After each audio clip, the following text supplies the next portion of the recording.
আমতলী থানার মাদক বিরোধী অভিযানে ফের সাফল্য। গোপন সূত্রে পাওয়া তথ্যের ভিত্তিতে বুধবার মতিনগর এলাকায় অভিযান চালিয়ে এক গৃহবধূর বাড়ি থেকে উদ্ধার করা হয়েছে 21 গ্রাম ব্রাউন সুগার।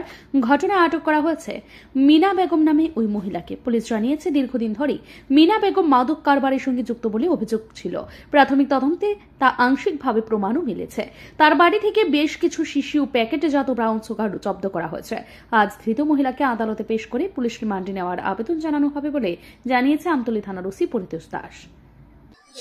গতকালকে আমরা একটা সিক্রেট ইনফরমেশন পাই যে মতিনগর মিনা বেগমের বাড়িতে কিছু ড্রাগস মজুদ আছে।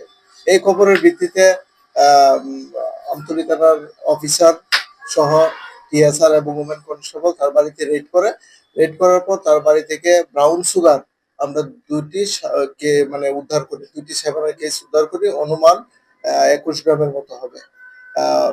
এই ভিত্তিতে আমরা একটা মামলা নিয়েছি, ডিপিএস একটা মামলা নিয়েছি, যার নাম্বার হলো 76/2025 21B 2529 অফ এনডিপিএস। আজকে মহিলাকে আমরা পুলিশ রিমান্ড চেয়ে আদালতে প্রেরণ করব এবং তার সঙ্গে আরেকজন যুক্ত আছে যে সোহাগ মিয়া, তার বাড়ি গাবর্দি। তারা এই ব্যবসার সঙ্গে জড়িত, অনেকদিন ধরে তারা এই ব্যবসাটা করছে। বাজার মূল্য আনুমানিক 1 লক্ষ টাকা।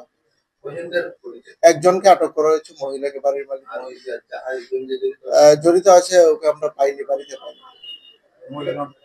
মিনা বেগম পুলিশের একই সাথে নাকি না, পুলিশে আমরা। এই ঘটনাটি আইন অনুযায়ী এনডিপিএস আইনের ধারায় অত্যন্ত গম্ভীর অপরাধ হিসেবে বিবেচিত হবে। 21 গ্রাম ব্রাউন সুগার রাখার অপরাধে অভিযুক্তদের বিরুদ্ধে এনডিপিএস আইনের কঠোর ধারায় মামলা রুজু হতে পারে। যার সর্বোচ্চ শাস্তি 10 বছর পর্যন্ত জেল ও আর্থিক জরিমানা হতে পারে। সামাজিক দৃষ্টিকোণ থেকেও এই ঘটনা অত্যন্ত উদ্বেগজনক। ত্রিপুরা জুড়ে যখন মাদক বিরোধী সচেতনতা ছড়ানোর জন্য সরকার ও প্রশাসন একাধিক কর্মসূচি গ্রহণ করেছে, তখন স্থানীয় এক গৃহবধূর এই ধরনের কার্যকলাপে সমাজে তরুণ প্রজন্মের উপর বিরূপ প্রভাব পড়তে পারে।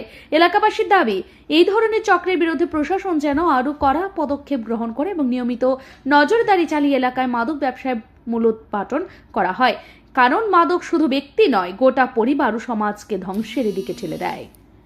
ব্যুরো রিপোর্ট, ঋদ্ধি নেটওয়ার্ক।